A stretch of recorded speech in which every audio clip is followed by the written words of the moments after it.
لیلۃ القدر میں یہ دعا زیادہ پڑھا کرو، اللہم انک عفو تحب العفو فاعف عنا، اے اللہ تو معافی کو پسند کرتا ہے، سراپا معافی ہے، بس تو ہمیں معاف کر دے۔ قرآن میں دو جگہ اللہ نے لیلۃ القدر کی فضیلت بیان کی، سورہ دخان میں اور ایک سورہ قدر میں۔ سورہ دخان میں کہا انا انزلناہ فی لیلۃ مبارکہ، ہم نے اس قرآن کو نازل کیا برکت والی رات میں، اور سورہ قدر میں ہے انا انزلناہ فی لیلۃ القدر، ہم نے قدر کی رات میں اس کو نازل کیا۔ اور دونوں جگہ قرآن میں ہے تنزل الملائکۃ والروح فیہا من کل امر باذن ربہم من کل امر، کہ فرشتے اس رات میں اللہ کے حکم کو لے کر نازل ہوتے ہیں۔ اور سورہ دخان میں کہا فیہا یفرق کل امر حکیم، ہر حکمت والے فیصلے اس رات میں کیے جاتے ہیں۔ تو یہ سب لیلۃ القدر کے بارے میں ہے، اس کو لوگ شب برات پر لے جاتے ہیں۔ اور قرآن میں ہے خیر من الف شہر، 1000 مہینے سے بہتر ہے۔ تو اس لیے لیلۃ القدر کو تلاش کرنا چاہیے، ہمیں متعین طور پر وہ بتائی نہیں گئی ہے، بتایا گیا تھا نبی صلی اللہ علیہ وسلم کو، لیکن آپ کو بھلا دیا گیا۔ اس میں حکمتیں ہیں، مصلحتیں۔ بڑی حکمت یہ ہے کہ اگر بتا دی جاتی تو ہم رمضان کے آخری عشرے میں پوری میں عبادت نہ کرتے، پورے سال سوتے رہتے، پورے رمضان سوتے رہتے، اور خاص اس رات کو کچھ اللہ اللہ کر لیتے۔ اور یہ بھی خطرہ تھا بتا دی جاتی تو اس میں گناہ کا عذاب بھی 1000 گنا، سینکڑوں گنا بڑھ جاتا، پھر حجت تمام ہو جاتی، پھر کوئی گناہگار یہ نہیں کہہ سکتا تھا کہ بھئی مجھے کیا پتا تھا آج لیلۃ القدر ہے، بڑا عذاب آ سکتا تھا اللہ کا، کوئی اس رات میں گناہ کرتا۔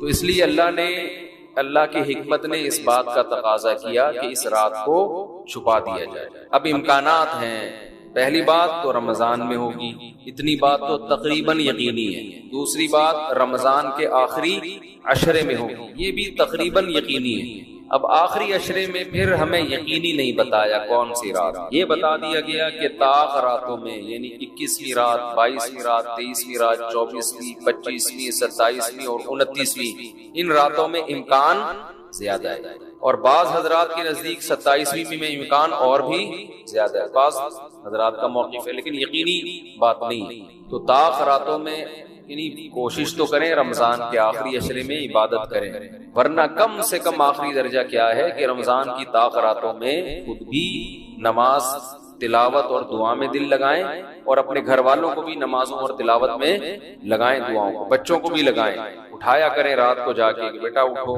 تھوڑا اللہ اللہ کر لو، نماز پڑھ لو، کچھ اللہ سے دعائیں مانگ لو۔ دعا کو بہت فوکس کرنا چاہیے، آج کل دعاؤں کو چھوڑ دیا بالکل، حالانکہ سب سے بڑی عبادت ہی دعا ہے۔ دعا میں اللہ اور بندے کا جو کنیکشن ہوتا ہے نا، وہ نماز میں بھی نہیں بنتا، وہ تلاوت میں بھی نہیں بنتا، وہ جو تعلق بنتا ہے نا اللہ اور بندے کا دعا میں، وہ کسی عبادت میں نہیں بنتا۔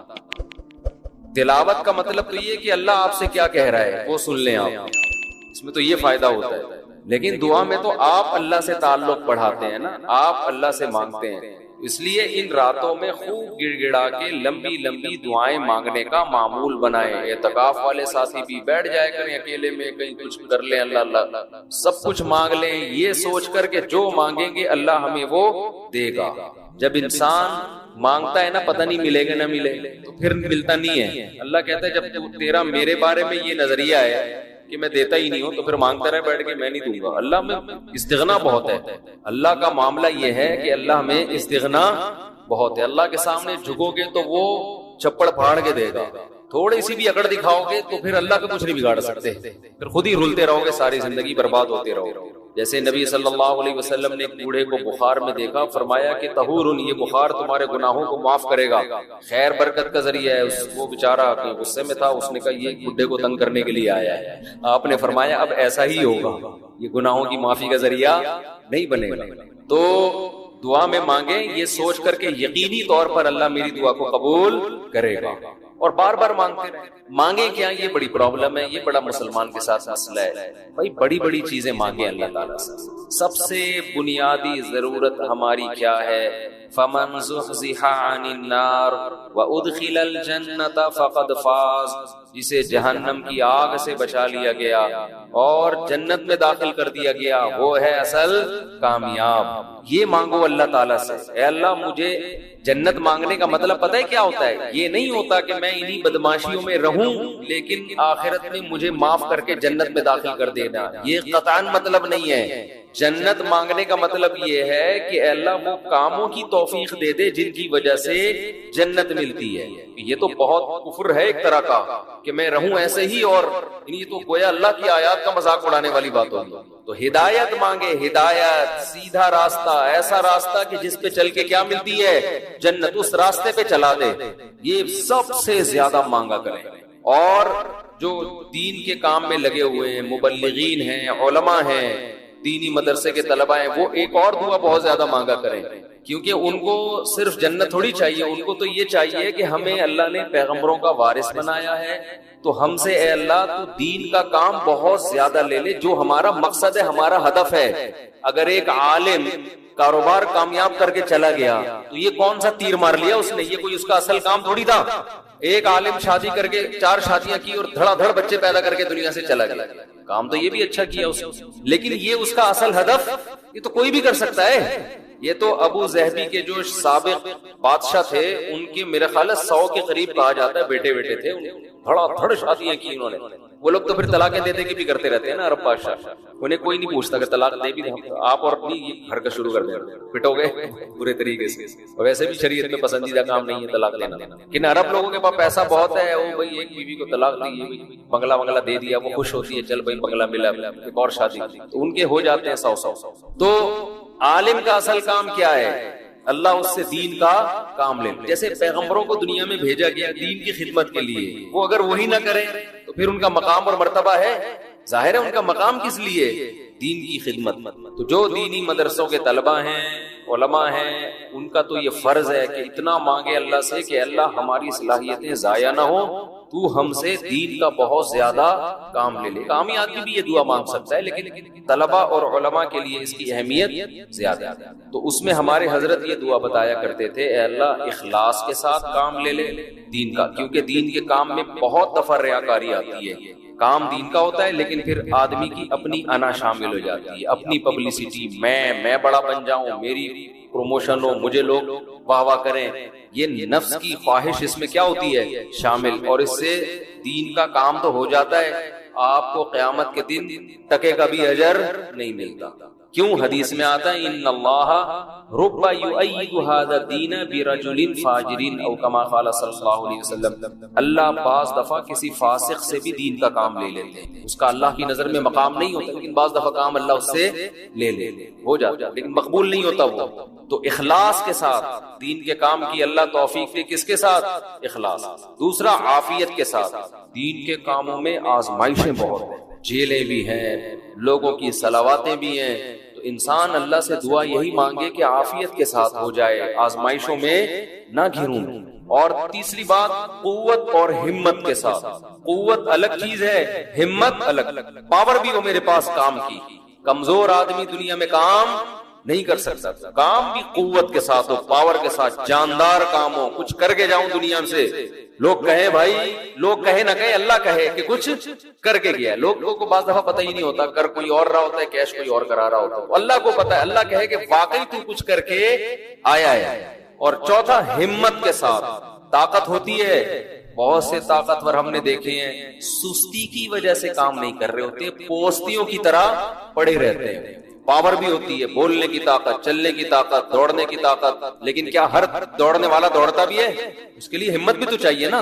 کمزور میں ہمت ہوتی ہے، طاقت نہیں ہوتی۔ طاقتور میں، یعنی اگر کمزور میں ہمت ہو، طاقت نہ ہو، وہ بھی کسی کام کا نہیں۔ آپ میں طاقت ہے مگر ہمت نہیں ہے، آپ بھی کسی کام کے نہیں۔ تو ہمت کے ساتھ، تو یہ 4 الفاظ کے ساتھ دعا مانگا کریں، اے اللہ دین کی خوب خدمت لے لے، اخلاص کے ساتھ، عافیت کے ساتھ، قوت اور ہمت کے ساتھ، اتنی خدمت کہ میں دین کے کاموں میں کسی سے پیچھے نہ رہوں، کیونکہ مقابلہ کمپٹیشن ہے۔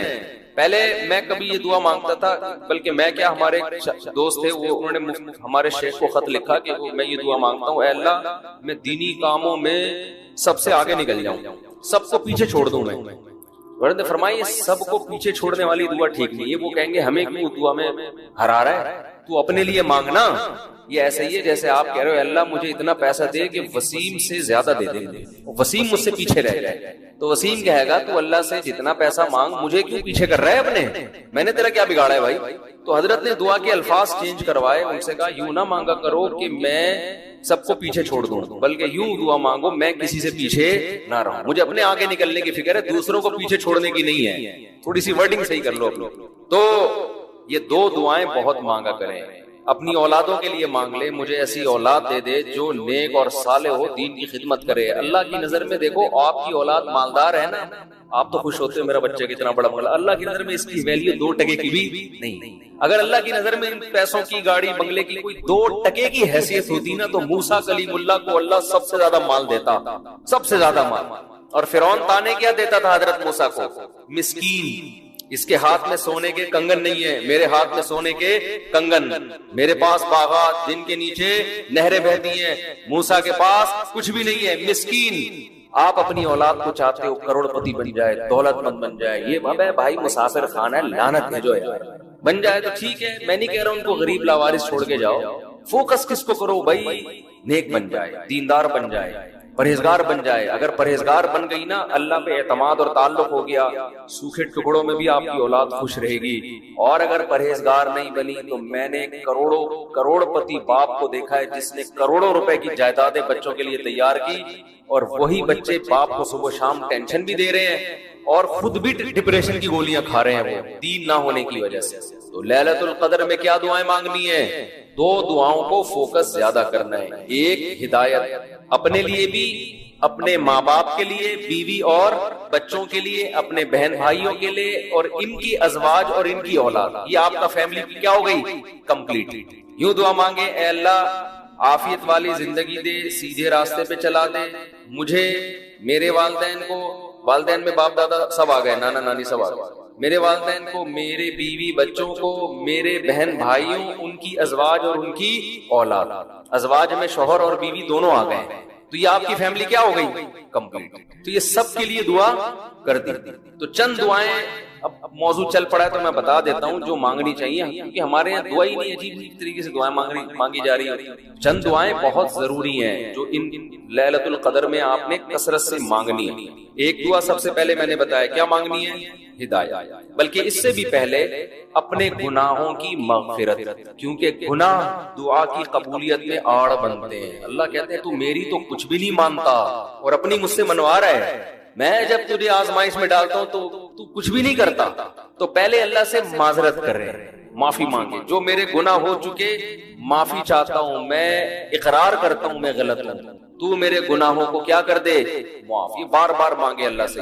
یہی ہے انک عفو تحب العفو فاعف عنا. اور دل میں نیت کریں اللہ میں تجھ سے وعدہ کرتا ہوں آئندہ میں گناہ نہیں کروں گا. شیطان ایسے موقع پہ کہے گا حبیب تو کر لے گا, تو کیوں جھوٹے وعدے کر رہا ہے. تو شیطان کو بولے تو اور میں جانوں اللہ جانے, تجھے کباب میں ہڈی بن کے تجھے کیا تکلیف. یہ شیطان نا ایسے موقع پہ یہ کرواتا ہے تاکہ منہ سے بات بھی اچھی نہ نکالو آپ. شیطان آئے گا اور کہے گا کہ بھائی تو دعائیں مانگ رہا ہے کہ تو میں دوبارہ نہیں کروں گا, تو نے کرنا تو ہے یہ کام دوبارہ, کیوں اپنے آپ کو دھوکہ دے رہا ہے. تو آپ شیطان سے کیا بولو, بھائی میرا معاملہ اللہ کا معاملہ, تیرے کو بیچ میں تکلیف کیا ہو رہی ہے. جیسے میں جب شادی کر رہا تھا تو لوگ محلے والے کہہ رہے تھے مفتی صاحب کیا ہو گیا, پھر تیسری شادی کر رہے ہیں. تو ایک صاحب نے کہا بھائی اپنے خرچے پہ کر رہے ہیں, لڑکی کے ابا راضی ہیں, تو آپ کو تکلیف کیا ہو رہی ہے. ان کے گھر والوں کو ہو تو سمجھ میں آتا ہے. تو یہی بات شیطان کو سمجھا دی. صحیح ہے, یہ وسوسے ڈالتا ہے شیطان عمل سے روکنے کے لیے. تو بھائی جب بعد میں خدا نخواستہ ہو گیا تو دوبارہ توبہ کر لیں گے. اب یہ تھوڑی کہ اگر ہونے کا خطرہ ہے تو ہم کوئی اچھا کام ہی نہ کریں, باقی اچھے عمل بھی چھوڑ دیں اس چکر میں کہ ہم سے تو گناہ ہو جاتا ہے تو ہم کیا, ہمیں کیا. بھائی ہو جاتا ہے تو جب ہوگا تو دیکھا جائے گا, ابھی تو نہیں ہو رہا نا, ابھی تو جذبہ نہیں کریں گے بس. تو پہلے کیا کرنا ہے, گناہوں سے توبہ, اس کے بعد ہدایت کی دعا. سب سے بڑی ضرورت کیا ہے؟ سیدھے راستے پر چلنے کی توفیق. اس میں اپنے لیے، بیوی بچوں کے لیے، اپنے والدین اور بہن بھائی اور ان کی ازواج اور اولاد، یہ پورا بڑے بڑے رشتے کور ہو گئے اس میں، ٹھیک ہے نا. پھر تیسرے نمبر پر دین کی خدمت کی دعا کہ اللہ ہم سے دین کا بہت کام لے لے، کیونکہ علماء کے لیے تو سب سے بڑا کی فضیلت ہی یہی ہے کہ اللہ ہم سے دین کی خدمت لے لے. وہ دنیا میں کاروبار کے لیے نہیں ہے، شادیوں کی تو ایک ضمنی چیز ہے، اس کے لیے شادیوں کو پروموٹ کرنے کے لیے ضرور ہے کیونکہ وہ بھی دین کا ایک حصہ ہے. تبھی ہمارے حضرت مفتی رشید احمد صاحب کہتے تھے علماء کو خود شادیاں نہ کرو، لوگوں کو ترغیب دو. لوگ کہتے تھے حضرت ترغیب کیسے دیں جب خود نہیں کرے گا؟ خود کرو گے تو دین کے کام کے قابل نہیں رہو گے. اتنے جھگڑے ہوں گے نا کہ بس اسی کام کے رہ جاؤ گے اور کسی کام کے نہیں رہو گے. البتہ یہ سنت ہے ضروری تو لوگوں کو ترغیب دیں، لیکن وہی بات ہے کہ ایسے ترغیب دیں لوگ کہیں گے خود کر نہیں رہا. تو اس لیے ہم نے کہا کہ آدھی بات آپ کی لیں گے، آدھی ہم اپنی لیں گے. ہم نے حضرت کی آدھی بات لی کہ لوگوں کو ترغیب دو، دوسری جو تھی نا خود نہیں کرو یہ والی نہیں لی ہم نے، ٹھیک ہے نا، خود بھی کریں گے. تو دوسری دعا کیا کرنی ہے؟ اے اللہ دین کا کام مجھ سے بہت زیادہ، تاجر ہے وہ بھی دعا کر سکتے ہیں دین کا کام لے لے، اللہ اس کے مال سے مدارس بنوا دے، مسجدیں بنوا دے، یتیم خانے کھلوا دے، اتنی بڑی بات ہے. چوتھی دعا عافیت کی. یہ نہ مانگا کرے اللہ مجھے مال و دولت دے دے، اے اللہ میری تنخواہ 2 کروڑ کروا دے. اس طرح کی دعائیں یہ جزیات ہیں، ہدف کو فوکس کرنا چاہیے. اللہم انی اسألک العفو والعافیہ، معافی چاہتا ہوں، عافیت والی زندگی، ٹینشنوں سے پاک زندگی چاہیے. اب وہ اللہ کی مرضی ہے، پیسہ دے کے ٹینشن سے پاک کر دے یا بغیر پیسے کے آپ کو ٹینشن فری بنا دے. عافیت چاہیے مجھے فی الدین والدنیا والآخرہ، دین میں بھی عافیت، میرا دین بھی مصیبتوں سے محفوظ رہے، میری دنیا بھی اور آخرت. وفی اہلی ومالی، میرے گھر بار بھی پریشانیوں سے محفوظ رہے، بیوی بچے بھی، ومالی اور میرا مال بھی مصیبتوں سے محفوظ. مالوں پہ ہلاکتیں آ جاتی ہیں، فیکٹریوں کو آگ لگ جاتی ہے. یہ بڑی جامع دعا ہے، سمجھتے ہو؟ اس کے بعد ایک دعا اللہ سے اور مانگ لو. شادی شدہ آدمی کے لیے گھر ایک بڑی ٹینشن ہوتا ہے، وہ کہہ سکتا ہے کہ میں اللہ سے مصیبت سے پناہ مانگ رہا ہوں، تو مصیبتیں تو میں نے گھر میں خود پالی بھی ہیں. شادی شدہ لوگ، بعض لوگوں کی یہ رائے ہوتی ہے، تو یوں دعا مانگو ربنا ہب لنا من ازواجنا وذریاتنا قرۃ اعین، اے اللہ ہمیں ہماری ازواج یعنی بیویوں اور اولاد کی طرف سے آنکھوں کی ٹھنڈک. یہ دعا عورت بھی مانگ سکتی ہے کہ زوج کا لفظ بیوی پر بھی اور شوہر پر بھی. آنکھوں کی ٹھنڈک دے، ان کو ہماری آنکھوں کی ٹھنڈک بنا دے. جب ہم گھر آئیں تو خوشی ہو، میری وائف بیٹھی ہوئی ہے ماشاءاللہ، میرے بچے بیٹھے ہوئے، خوشی ہو. یہ نہ ہو کہ جب گھر آئے تو پتہ چلا بیگم میکے گئی ہوئی ہے تو خوشی سے پاگل ہو جائے، جیسے کہ آج کل ہو رہا ہے. وہ ٹک ٹاک پہ آتے تھے نا پہلے، اب پتہ نہیں موقع ہی نہیں ملتا دیکھنے کا. وہ ایک آدمی کا دکھایا، اس کی بیوی میکے جا رہی ہے تو وہ بڑا پریشان جا رہی ہے، افسوس ہوا، اور ادھر منہ کر کے خوشی سے ناچ رہے ہیں، ٹھیک ہے نا. تو یہ کنڈیشن نہ ہو. اے اللہ ہمارے گھر والوں کو اور اولاد کو ہمارے لیے آنکھوں کی ٹھنڈک. آنکھوں کی ٹھنڈک کا یہاں مطلب یہ ہے کہ ان کو نیک بنا دے. ان کو کیا بنا دے؟ نیک، شریف، شرفا، نماز روزے میں لگے ہوئے ہوں، گھر جاؤ تلاوت کا ماحول ہو، دعاؤں میں لگے ہوئے ہوں، تلاوت کر رہے ہوں. تو جس کی فطرت صحیح ہو اسے یہ عمل دیکھ کر اس کی آنکھیں کیا ہو جاتی ہیں؟ ٹھنڈی. اور اگر آپ گھر میں گئے، بیگم صاحبہ ڈرامہ دیکھ رہی ہیں، سین چل رہا ہے بڑا ٹائٹ قسم کا نا، اور بچے بھی پب جی پہ لگے ہوئے ہیں، فلمیں دیکھ رہے ہیں، میوزک سن رہے ہیں، خدا کی قسم اس سے آپ کی آنکھیں ٹھنڈی نہیں. میں لوگوں سے کہتا ہوں اپنی بچی کو اسکارف پہناؤ، پراپر ڈریس پہناؤ، پھر دیکھو کتنی پیاری لگے گی آپ.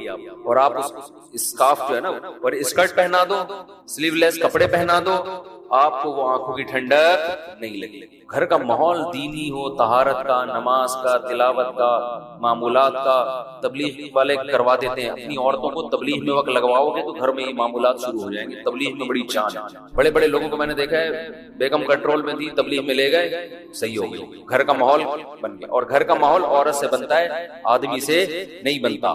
تو آنکھوں کی ٹھنڈک بنا دے. وَجَعَلْنَا لِلْمُتَّقِينَ إِمَامًا، یہ اسی کی تفسیر ہے. اور ہمیں پرہیزگاروں کا امام بنا. یہ مطلب نہیں کہ اگلے الیکشن میں ہم جیت جائیں. پرہیزگاروں کا امام کا مطلب امام تو ہم ہیں ہی، ہمارے ماتحتوں کو پرہیزگار کر دے، اچھے لوگوں کے سربراہ ہوں ہم. تو بیوی بچے آپ کے ماتحت ہوتے ہیں نا، تو ہمیں ان کو کیا بنا دے؟ تو پرہیزگار بنا. تو یہ دعا بھی بہت امپورٹنٹ ہے. اللہ نے نیک لوگوں کی صفات میں یہ دعا بھی بیان کی ہے کہ وہ ہم سے یوں دعا مانگتے ہیں. اور 2 دعائیں اور جلدی سے بتا دوں, یہ ٹاپک نہیں تھا, لمبا ہوتا جا رہا ہے مسلسل, اس پہ میں مستقل انشاءاللہ بیان کروں گا.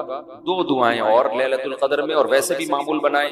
ایک دعا یہ کہ جہنم کی آگ سے خلاصہ, بار بار قرآن یہ بیان کرتا ہے, جنت کی طلب اور جہنم کی آگ سے خلاصہ. قرآن بار بار کہتے ہیں ہمارے نیک بندوں کے دل میں جنت کی اتنی لالچ ہے کہ راتوں کو اٹھ اٹھ کے اللہ کو پکارتے ہیں کہ اللہ ہمیں اس جنت کا وارث بنا دے, محروم نہ کرنا اس جنت سے. جن کا آخرت پر ایمان نہیں ہے نا, انہوں نے جنت کو دوسرے درجے پہ رکھا ہوا ہے. میں بھی ہو سکتا ہے جنت ہو, مل جائے, ٹھیک ہے, اس طرح سے مانگ رہے ہوتے ہیں. آپ مجھے بتاؤ دنیا میں آپ کو کوئی ایسا پیکج دیا جائے کہ یہ کر لو تو تمہیں پھر اس کے بدلے میں یہ ملے گا, اس میں 1000 گز کا بنگلہ ملے گا, اور ایسا بنگلہ ہوگا, کروڑوں روپے کا بنگلہ ہوگا, اس میں پھر تمہاری بڑی اچھی شادی ہو جائے گی, بہت خوبصورت بیوی ملے گی تمہیں, اور اس میں تمہاری خوراک ایسی ہوگی, تمہاری جوانی 100 سال تک رہے گی ہے بھائی, اور تمہیں جناب کروڑوں کروڑوں روپے کی گاڑیاں ملیں گی. یعنی جنت کے 10ویں حصے کی بات اگر ہم سے کی جائے دنیا میں, تو میرا خیال ہے سارا دن اس کی تلاش اور طلب کے علاوہ ہمارا کوئی کام نہیں ہوگا, کیونکہ یقین ہے نا اس دنیا کو دیکھا ہوا ہے, آخرت کو دیکھا نہیں ہے. تو اللہ تعالیٰ کہتے ہیں کہ ہمارے نیک بندے راتوں کو اٹھ کے اللہ سے کیا مانگتے ہیں, جنت. کہ اللہ ربنا وآتنا ما وعدتنا علی رسولک, اے اللہ تو نے پیغمبروں کی زبان سے جس جنت کا ہم سے وعدہ کیا ہے وہ اس وعدے سے ہمیں محروم نہ کر, وہ دینا ہمیں جنت, ہم محتاج ہیں اس کے. وہ بڑی دل نشین جنت ہے, ایسا نہ ہو کہ نیک لوگ اس میں جا رہے ہوں اور ہمیں اس سے روک دیا جائے. اس وقت یہ منظر قہر بن کے گرے گا آپ کے اوپر, بہت بڑی ٹینشن ہوگی. اور جہنم کی آگ سے پناہ, ربنا صرف عنا عذاب جہنم, جہنم کی آگ کو ہم سے دور کر دے. تو یہ چند دعائیں ہیں جو مانگا کرے پابندی کے ساتھ. سمجھتے ہو کہ نہیں سمجھتے؟ اور ایک آخری دعا, اگر آپ کے والدین دنیا سے جا چکے ہیں یا آباء و اجداد کوئی بھی جا چکے ہیں, ان کی مغفرت, ان کو بھولنا, جن میں والدین تو بہرحال وہ تو زندگی بھر نہیں بھولنا ہوں. جب مغفرت کی دعا تو سب سے پہلے اپنے والدین الگ الگ مانگا کرو, باپ کے لیے الگ اور ماں کے لیے الگ, ہول سیل کے حساب سے نہ مانگا کرو. بعض لوگ ہول سے, یا اللہ جتنے بھی مرحومی دنیا سے جا چکے ہیں سب کی مغفرت فرما دے, تو مرحومین میں ابا بھی آ گئے, اما بھی آ گئے, نانی بھی آ گئی, سب ہول سیل. دعاؤں میں ہول سیل نہیں چلتا, نام لے لے کے اس میں زیادہ خوشو و خضوع پیدا ہوتا ہے, سمجھتے ہو؟ اب ظاہر ہے سارے مرحومین کا تو نام لے نہیں سکتا نا, تو خود ہی مرحومین میں داخل ہو جائے گا تھوڑی دیر میں. تو چند اسپیسیفک مرحومین کا نام لے کے پھر ہول سیل کے حساب سے جتنے دنیا سے مسلمان جا چکے ہیں اللہ مغفرت کرے. یہ کام ضرور کرنا چاہیے لیلۃ القدر میں. اور لیلۃ القدر میں مخصوص عبادت ثابت نہیں ہے. یہ جو چل رہا ہوتا ہے نا کہ پہلی رکعت میں یہ سورت پڑھیں, پھر یہ سورت پڑھیں, پھر یہ سورت پڑھیں, یہ سب چیزیں غیر ثابت ہیں, بدعت ہیں, ان سے اجتناب کریں. تمام دوائیں بچوں کی پہنچ سے دور رکھیں, تمام بدعتیں اپنی اور بچوں کی پہنچ سے دور رکھیں. تو لیلۃ القدر میں آپ سمپل نماز پڑھیں, زیادہ سے زیادہ دعا مانگیں, تسبیحات ہیں, تلاوت ہے, یہ کام کریں. سمجھتے ہو؟ دوسرا, جتھے نہ لگائیں لیلۃ القدر میں. اس کو بھی لوگوں نے ایک شو بنا لیا ہے. جتھے دوست عوام مسجد میں ٹوپیاں پہن کے جا رہے ہیں اور پھر بیٹھے ہوئے ہیں, گپے لگ رہی ہیں, ہاں ہلا گلا چل رہا ہے, پھر چلو جی جماعت سے نماز ہو رہی ہے. ٹھیک ہے, جماعت سے نماز بھی پڑھ سکتے ہیں, لیکن تراویح میں تو بڑی جماعتیں جائز ہیں. تو ثابت ہے خلفائے راشدین سے. تہجد میں بڑی جماعت ثابت نہیں ہے, لہذا یہ بھی بدعت ہے. تراویح تو ثابت ہے نا, اس میں تو جتنے پوری مسجد بھر جائے, لیکن تہجد میں اس طرح تداعی اتنے لوگوں کو اکٹھا کرنا کہ قاری صاحب تہجد پڑھا رہے ہیں سب لوگ آ جاؤ, یہ نبی سے ثابت نہیں ہے. جب ثابت نہیں ہے تو جائز بھی نہیں. تو اس لیے تہجد میں اگر کسی نے جماعت پڑھنی ہے 2-3 سے زیادہ افراد کو اکٹھا بولو نہ کریں, تاکہ زیادہ تعداد نہ ہو جائے لوگوں. لیکن بہتر یہی ہے کہ اپنے طور پہ پڑھیں. تراویح ہو گئی جماعت کے ساتھ, باقی نوافل کیسے پڑھیں؟ انفرادی میں الگ اللہ سے تعلق بنتا ہے, جماعت میں الگ تعلق بنتا ہے, تو اس میں انفرادی کو فوکس کریں. تو کوئی مخصوص صورتیں پڑھنا پہلی رکعت میں یا دوسری میں, یہ بھی بدعت ہے. صلاۃ التسبیح کی جماعت بھی جائز نہیں, سمجھتے ہو؟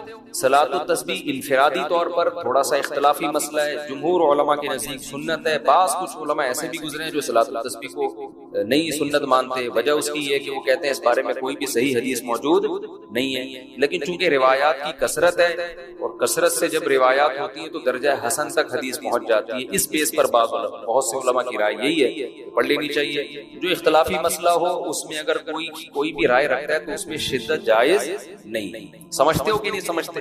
تو اچھا میرا موقف چونکہ یہ والا ہے جو ابن تیمیہ رحمہ اللہ کا موقف تھا, میں کیا میری اوقات کیا, بعض بڑے علماء کا بھی وہی موقف ہے, اس لیے تو میں بھی اسی موقف کو مانتا ہوں. لیکن کوئی فتویٰ میں یہی دیتا ہوں جو جمہور کا ہے, ٹھیک ہے, جو مفتیٰ بھی قول تو یہی ہے کہ پڑھ لینا چاہیے. عبداللہ بن مبارک, علامہ ناصر الدین البانی رحمہ اللہ نے اس مسئلے میں عبداللہ بن مبارک کی تقلید کی ہے. ان کی نظر میں بھی اس بارے میں کوئی حدیث صحیح نہیں ہے, لیکن چونکہ عبداللہ بن مبارک سے اس کی سنیت منقول ہے تو انہوں نے اس مسئلے میں تقلید کی ہے. کس کی؟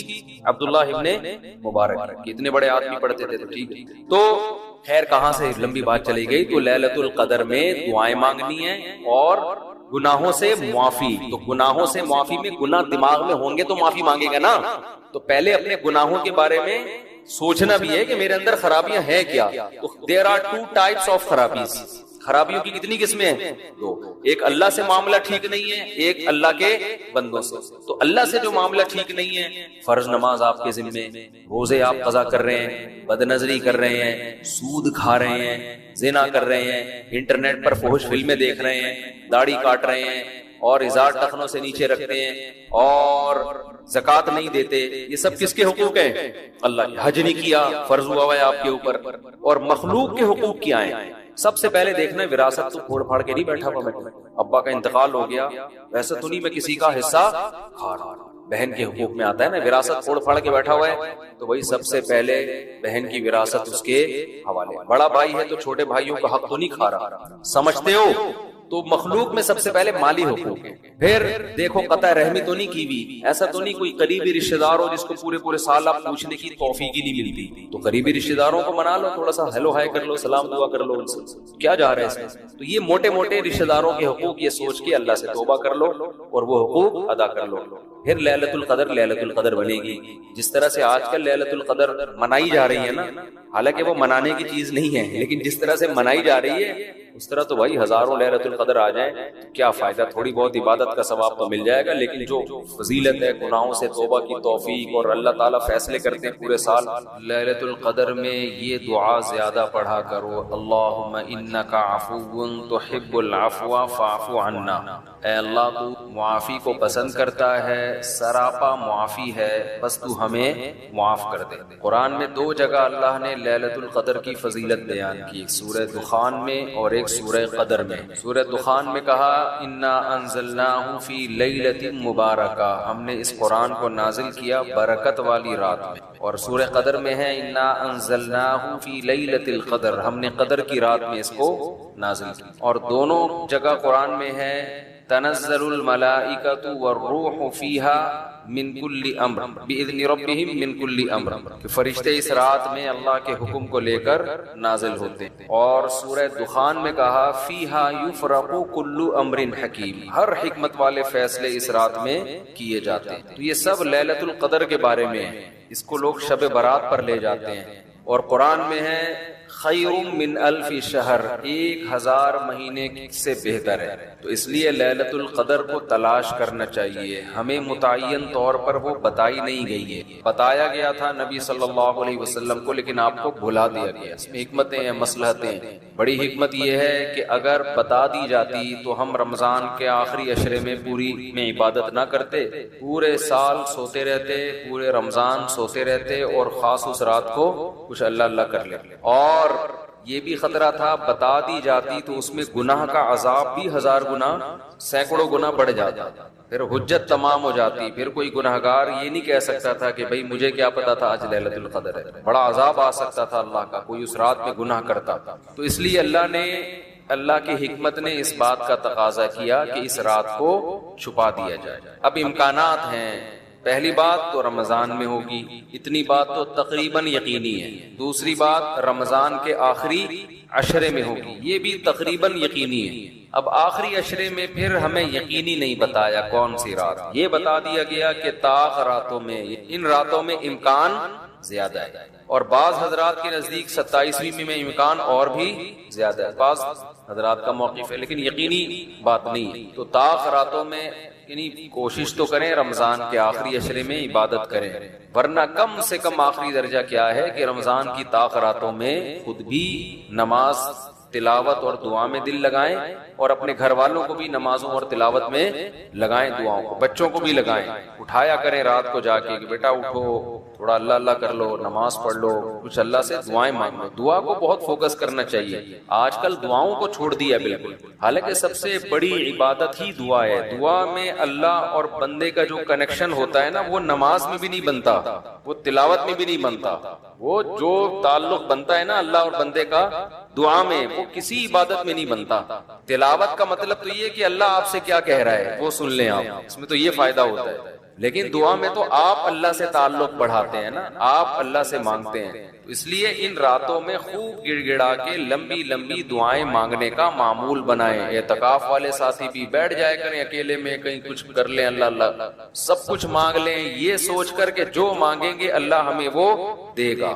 جب انسان مانگتا ہے نا پتہ نہیں ملے گا نہ ملے، تو پھر ملتا نہیں ہے۔ اللہ کہتا ہے جب تیرا میرے بارے میں یہ نظریہ ہے کہ میں دیتا ہی نہیں ہوں تو پھر مانگتا رہے بیٹھ کے، میں نہیں دوں گا۔ اللہ میں استغنا بہت ہے، اللہ کا معاملہ یہ ہے کہ اللہ میں استغنا بہت ہے، اللہ کے سامنے جھکو گے تو وہ چھپڑ پھاڑ کے دے گا، تھوڑی سی بھی اکڑ دکھاؤ گے تو پھر اللہ کا کچھ نہیں بگاڑ سکتے، پھر خود ہی رلتے رہو گے، ساری زندگی برباد ہوتے رہو گے۔ جیسے نبی صلی اللہ علیہ وسلم نے ایک بوڑھے کو بخار میں دیکھا، فرمایا کہ طہورن، یہ بخار تمہارے گناہوں کو معاف کرے گا، خیر برکت کا ذریعہ ہے۔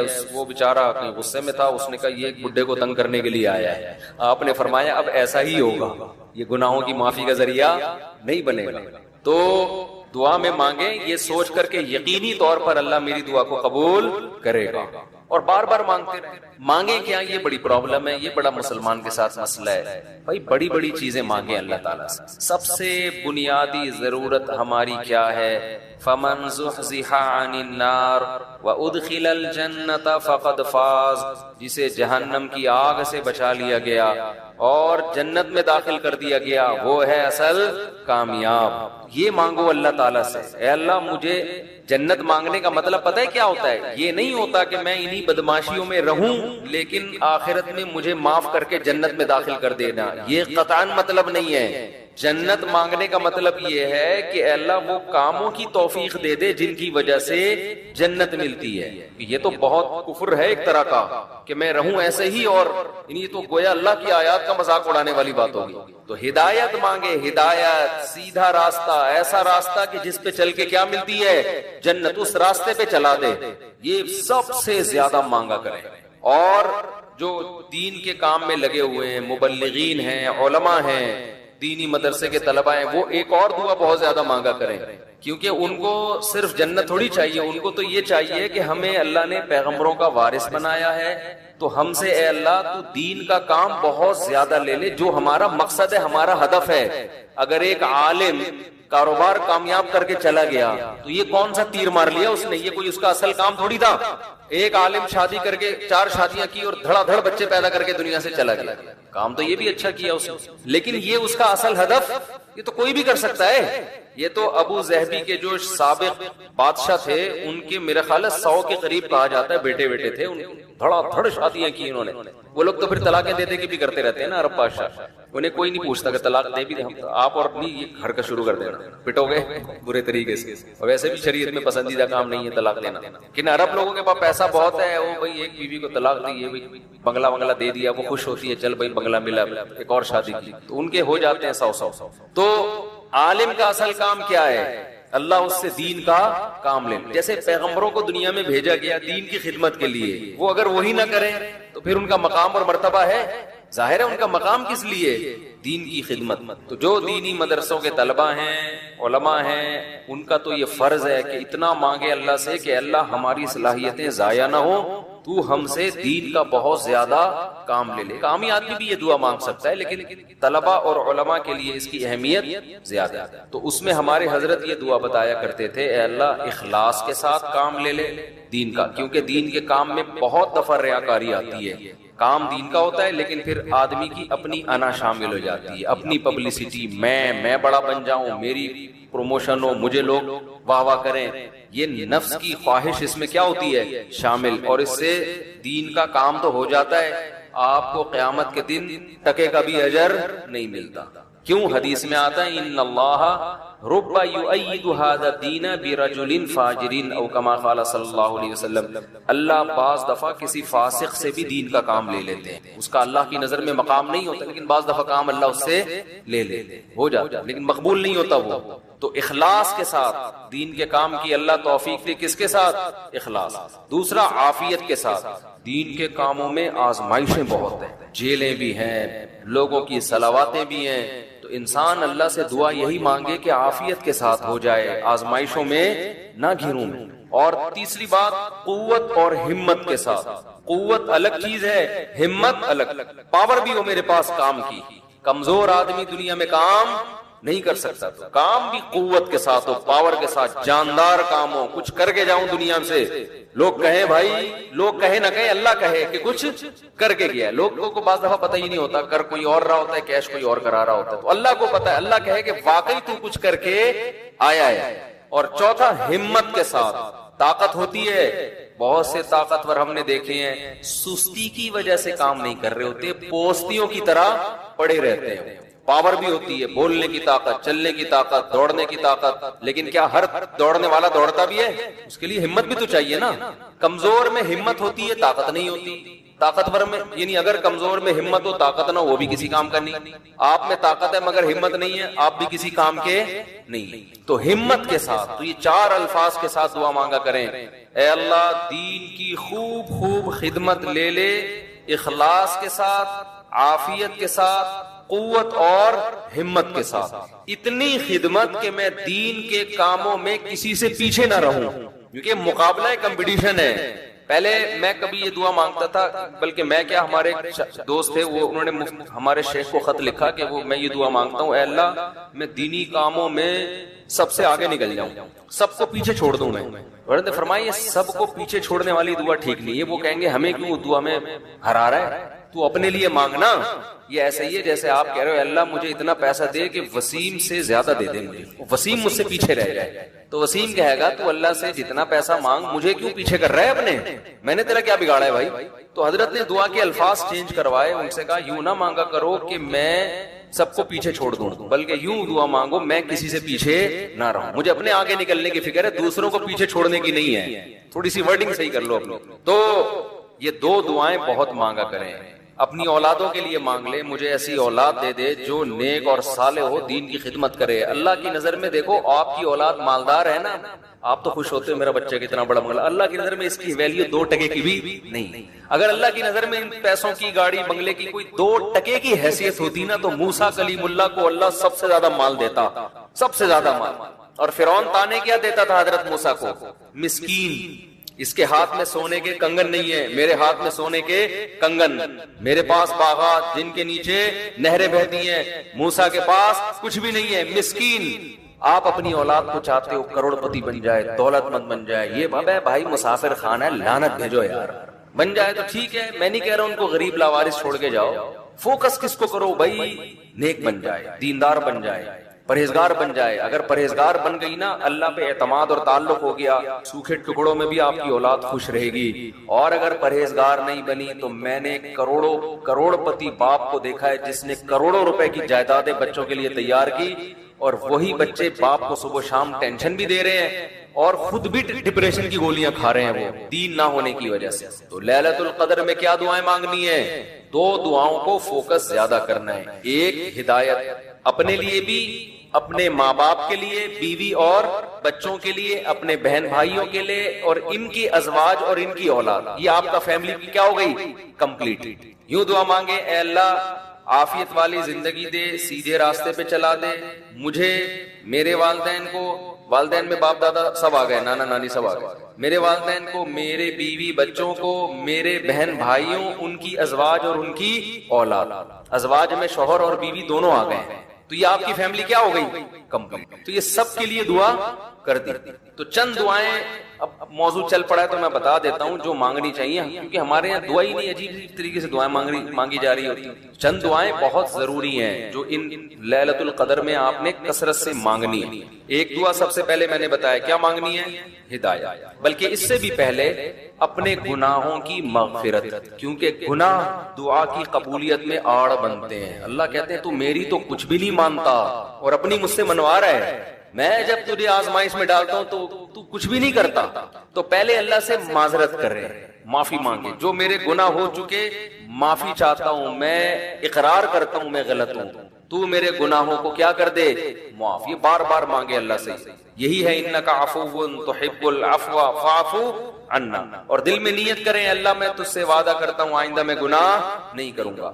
شیطان ایسے موقع پہ کہے گا ہمیں تو کر لے گا، تو کیوں جھوٹے وعدے کر رہا ہے. تو شیطان کو بولے تو اور میں جانوں اللہ جانے تجھے کباب میں ہڈی بن کے تجھے کیا تکلیف ہو. یہ شیطان نا ایسے موقع پہ یہ کرواتا ہے تاکہ منہ سے بات بھی اچھی نہ نکالو آپ. شیطان آئے گا اور کہے گا کہ بھائی تو دعائیں مانگ رہا ہے کہ تو میں دوبارہ نہیں کروں گا، تو نے کرنا تو ہے یہ کام دوبارہ، کیوں اپنے آپ کو دھوکہ دے رہا ہے. تو آپ شیطان سے کیا بولو، بھائی میرا معاملہ اللہ کا معاملہ، تیرے کو بیچ میں تکلیف کیا ہو رہی ہے. جیسے میں جب شادی کر رہا تھا تو لوگ محلے والے کہہ رہے تھے مفتی صاحب کو کیا ہو گیا، پھر تیسری شادی کر رہے ہیں. تو ایک صاحب نے کہا بھائی اپنے خرچے پہ کر رہے ہیں، لڑکی کے ابا راضی ہیں، تو آپ کو تکلیف کیا ہو رہی ہے. ان کے گھر والوں کو ہو تو سمجھ میں آتا ہے. تو یہی بات شیطان کو سمجھا دی. صحیح ہے، یہ وسوسے ڈالتا ہے شیطان عمل سے روکنے کے لیے. تو بھائی جب بعد میں خدا نخواستہ ہو گیا تو دوبارہ توبہ کر لیں گے. اب یہ تھوڑی کہ اگر ہونے کا خطرہ ہے تو ہم کوئی اچھا کام ہی نہ کریں، باقی اچھے عمل بھی چھوڑ دیں اس چکر میں کہ ہم سے تو گناہ ہو جاتا ہے تو ہم کیا، ہمیں کیا. بھائی ہو جاتا ہے تو جب ہوگا تو دیکھا جائے گا، ابھی تو نہیں ہو رہا نا، ابھی تو جذبہ نہیں کریں گے بس. تو پہلے کیا کرنا ہے، گناہوں سے توبہ، اس کے بعد ہدایت کی دعا. سب سے بڑی ضرورت کیا ہے، سیدھے راستے پر چلنے کی توفیق. اس میں اپنے لیے، بیوی بچوں کے لیے، اپنے والدین اور بہن بھائی اور ان کی ازواج اور اولاد، یہ پورا بڑے بڑے رشتے کور ہو گئے اس میں، ٹھیک ہے نا. پھر تیسرے نمبر پر دین کی خدمت کی دعا کہ اللہ ہم سے دین کا بہت کام لے لے. کیونکہ علماء کے لیے تو سب سے بڑا کی فضیلت ہی یہی ہے کہ اللہ ان سے دین کی خدمت لے لے. وہ دنیا میں کاروبار کے لیے نہیں ہے، شادیوں کی تو ایک ضمنی چیز ہے، اس کے لیے شادیوں کو پروموٹ کرنے کے لیے ضرور ہے کیونکہ وہ بھی دین کا ایک حصہ ہے. تبھی ہمارے حضرت مفتی رشید احمد صاحب کہتے تھے علماء کو خود شادیاں نہ کرو، لوگوں کو ترغیب. لوگ کہتے تھے حضرت ترغیب کیسے دیں جب خود نہیں کرے گا، خود کرو گے تو دین کے کام کے قابل نہیں رہو گے. اتنے جھگڑے ہوں گے نا کہ بس اسی کام کے رہ جاؤ گے اور کسی کام کے نہیں رہو گے. البتہ یہ سنت ہے ضروری تو لوگوں کو ترغیب دو، لیکن وہی بات ہے کہ ایسے ترغیب دیں لوگ کہیں گے خود کر نہیں رہا. تو دوسری دعا کیا کرنی ہے، اے اللہ دین کا کام مجھ سے بہت زیادہ. تاجر ہے وہ بھی دعا کر سکتے ہیں، دین کا کام لے لے، اللہ اس کے مال سے مدارس بنوا دے، مسجدیں بنوا دے، یتیم خانے کھلوا دے، کتنی بڑی بات ہے. چوتھی دعا عافیت کی. یہ نہ مانگا کرے اللہ مجھے مال و دولت دے دے، اے اللہ میری تنخواہ 2 کروڑ کروا دے. اس طرح کی دعائیں یہ جزیات ہیں، ہدف کو فوکس کرنا چاہیے. اللہم انی اسألک العفو والعافیہ، معافی چاہتا ہوں، عافیت والی زندگی، ٹینشنوں سے پاک زندگی چاہیے. اب وہ اللہ کی مرضی ہے، پیسہ دے کے ٹینشن سے پاک کر دے یا بغیر پیسے کے آپ کو ٹینشن فری بنا دے. عافیت چاہیے مجھے فی الدین والدنیا والآخرہ، دین میں بھی عافیت، میرا دین بھی مصیبتوں سے محفوظ رہے، میری دنیا بھی اور آخرت. وفی اہلی ومالی، میرے گھر بار بھی پریشانیوں سے محفوظ رہے، بیوی بچے بھی، ومالی اور میرا مال بھی مصیبتوں سے محفوظ. مالوں پہ ہلاکتیں آ جاتی ہیں، فیکٹریوں کو آگ لگ جاتی ہے. تو یہ بڑی جامع دعا ہے، سمجھتے ہو. اس کے بعد ایک دعا اللہ سے اور مانگ لو. شادی شدہ آدمی کے لیے گھر ایک بڑی ٹینشن ہوتا ہے، وہ کہہ سکتا ہے کہ میں اللہ سے مصیبت سے پناہ مانگ رہا ہوں. تو مصیبتیں تو میں نے گھر میں خود پالی ہوئی ہیں. شادی شدہ لوگ، بعض لوگوں کی یہ رائے ہوتی ہے تو یوں دعا مانگو، ربنا ھب لنا من ازواجنا وذریاتنا قرۃ اعین، اے اللہ ہمیں ہماری ازواج یعنی بیویوں اور اولاد کی طرف سے آنکھوں کی ٹھنڈک. یہ دعا عورت بھی مانگ سکتی ہے کیونکہ زوج کا لفظ بیوی پر بھی اور شوہر پر بھی. آنکھوں کی ٹھنڈک دے، ان کو ہماری آنکھوں کی ٹھنڈک بنا دے. جب ہم گھر آئے تو خوشی ہو، میری وائف بیٹھی ہوئی ہے ماشاءاللہ، میرے بچے بیٹھے ہوئے، خوشی ہو. یہ نہ ہو کہ جب گھر آئے تو پتہ چلا بیگم میکے گئی ہوئی ہے تو خوشی سے پاگل ہو جائے، جیسے کہ آج کل ہو رہا ہے. موقع ہی نہیں ملتا دیکھنے کا. وہ ایک آدمی کا دکھایا، اس کی بیوی میکے جا رہی ہے تو وہ بڑا پریشان ہے کہ یار جا رہی ہے، افسوس ہوا، اور ادھر منہ کر کے خوشی سے ناچ رہے ہیں. ٹھیک ہے نا، تو یہ کنڈیشن نہ ہو. اے اللہ ہمارے گھر والوں کو اور اولاد کو ہمارے لیے آنکھوں کی ٹھنڈک. آنکھوں کی ٹھنڈک کا یہاں مطلب یہ ہے کہ ان کو نیک بنا دے. ان کو کیا بنا دے؟ نیک شریف شرفا. نماز روزے میں لگے ہوئے ہوں, گھر جاؤ تلاوت کا ماحول ہو, دعاؤں میں لگے ہوئے ہوں, تلاوت کر رہے ہوں. تو جس کی فطرت صحیح ہو اسے یہ عمل دیکھ کر اس کی آنکھیں کیا ہو جاتی ہیں؟ ٹھنڈی. اور اگر آپ گھر میں گئے, بیگم صاحبہ ڈرامہ دیکھ رہی ہیں, سین چل رہا ہے بڑا ٹائٹ قسم کا نا, اور بچے بھی پب جی پہ لگے ہوئے ہیں, فلمیں دیکھ رہے ہیں, میوزک سن رہے ہیں, خدا کی قسم اس سے آپ کی آنکھیں ٹھنڈی نہیں ہوئی. میں لوگوں سے کہتا ہوں اپنی بچی کو اسکارف پہناؤ, پراپر ڈریس پہناؤ, پھر دیکھو کتنی پیاری لگے گی آپ. اور آپ اس اسکارف جو ہے نا اور اسکرٹ پہنا دو, سلیو لیس کپڑے پہنا دو, آپ کو وہ آنکھوں کی ٹھنڈک نہیں لگے گی. گھر کا ماحول دینی ہو, طہارت کا, نماز کا, تلاوت کا, معمولات کا. تبلیغ والے کروا دیتے ہیں, اپنی عورتوں کو تبلیغ میں وقت لگواؤ گے تو گھر میں یہ معمولات شروع ہو جائیں گے. تبلیغ میں بڑی جان ہے. بڑے بڑے لوگوں کو میں نے دیکھا ہے, بیگم کنٹرول میں تھی, تبلیغ میں لے گئے, صحیح ہو گئی, گھر کا ماحول بن گیا. اور گھر کا ماحول عورت سے بنتا ہے, آدمی سے نہیں بنتا. تو آنکھوں کی ٹھنڈک بنا دے. وَجَعَلْنَا لِلْمُتَّقِينَ إِمَامًا, یہ اسی کی تفسیر ہے. اور ہمیں پرہیزگاروں کا امام بنا. یہ مطلب نہیں کہ اگلے الیکشن میں ہم جیت جائیں.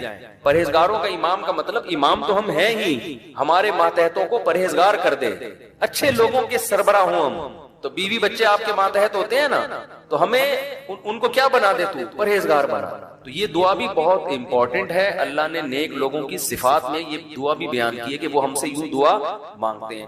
اور دو دعائیں اور جلدی سے بتا دوں, یہ ٹاپک نہیں تھا, لمبا ہوتا جا رہا ہے مسلسل, اس پہ میں مستقل انشاءاللہ بیان کروں گا. دو دعائیں اور لیلۃ القدر میں, اور ویسے بھی معمول بنائیں. ایک دعا یہ کہ جہنم کی آگ سے خلاص. بار بار قرآن یہ بیان کرتا ہے, جنت کی طلب اور جہنم کی آگ سے خلاصی. قرآن بار بار کہتے ہیں ہمارے نیک بندوں کے دل میں جنت کی اتنی لالچ ہے کہ راتوں کو اٹھ اٹھ کے اللہ کو پکارتے ہیں کہ اللہ ہمیں اس جنت کا وارث بنا دے, محروم نہ کرنا اس جنت سے. جن کا آخرت پر ایمان نہیں ہے نا, انہوں نے جنت کو دوسرے درجے پہ رکھا ہوا ہے. میں بھی ہو سکتا ہے جنت ہو, مل جائے, اس طرح سے مانگ رہے ہوتے ہیں. آپ مجھے بتاؤ دنیا میں آپ کو کوئی ایسا پیکج دیا جائے کہ یہ کر لو تو تمہیں پھر اس کے بدلے میں یہ ملے گا, اس میں 1000 گز کا بنگلہ ملے گا, اور ایسا بنگلہ ہوگا, کروڑوں روپے کا بنگلہ ہوگا, اس میں پھر تمہاری بڑی اچھی شادی ہو جائے گی, بہت خوبصورت بیوی ملے گی تمہیں, اور اس میں تمہاری خوراک ایسی ہوگی, تمہاری جوانی 100 سال تک رہے گی, ہے بھائی, اور تمہیں جناب کروڑوں کروڑوں روپے کی گاڑیاں ملیں گی.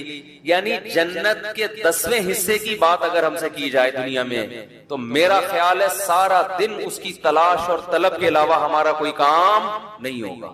کیونکہ یقین ہے نا, اس دنیا کو دیکھا ہوا ہے, آخرت کو دیکھا نہیں ہے. تو اللہ تعالیٰ کہتے ہیں کہ ہمارے نیک بندے راتوں کو اٹھ کے اللہ سے کیا مانگتے ہیں؟ جنت. کہ اللہ ربنا وآتنا ما وعدتنا علی رسولک, اے اللہ تو نے پیغمبروں کی زبان سے جس جنت کا ہم سے وعدہ کیا ہے وہ اس وعدے سے ہمیں محروم نہ کرنا, وہ دینا ہمیں جنت. ہم محتاج ہیں اس کے, وہ بڑی دل نشیں جنت ہے. ایسا نہ ہو کہ نیک لوگ اس میں جا رہے ہوں اور ہمیں اس سے روک دیا جائے. اس وقت یہ منظر قہر بن کے گرے گا آپ کے اوپر, بہت بڑی ٹینشن ہوگی. اور جہنم کی آگ سے پناہ, ربنا صرف عنا عذاب جہنم, جہنم کی آگ کو ہم سے دور کر دے. تو یہ چند دعائیں ہیں جو مانگا کرے پابندی کے ساتھ. سمجھتے ہو کہ نہیں سمجھتے؟ اور ایک آخری دعا, اگر آپ کے والدین دنیا سے جا چکے ہیں یا آباء و اجداد کوئی بھی جا چکے ہیں, ان کی مغفرت کی, ان کو بھولنا. جن میں والدین تو بہرحال وہ تو زندگی بھر نہیں بھولنا ہوں. جب مغفرت کی دعا تو سب سے پہلے اپنے والدین الگ الگ مانگا کرو, باپ کے لیے الگ اور ماں کے لیے الگ. ہول سیل کے حساب سے نہ مانگا کرو. بعض لوگ ہول سے, یا اللہ جتنے بھی مرحومین دنیا سے جا چکے ہیں سب کی مغفرت فرما دے. تو مرحومین میں ابا بھی آ گئے, اماں بھی آ گئے, نانی بھی آ گئی, دادی, سب ہول سیل. دعاؤں میں ہول سیل نہیں چلتا, نام لے لے کے اس میں زیادہ خشوع و خضوع پیدا ہوتا ہے. سمجھتے ہو؟ اب ظاہر ہے سارے مرحومین کا تو نام لے نہیں سکتا نا, تو خود ہی مرحومین میں داخل ہو جائے گا تھوڑی دیر میں. تو چند اسپیسیفک مرحومین کا نام لے کے پھر ہول سیل کے حساب سے کہ جتنے دنیا سے مسلمان جا چکے ہیں اللہ مغفرت کرے.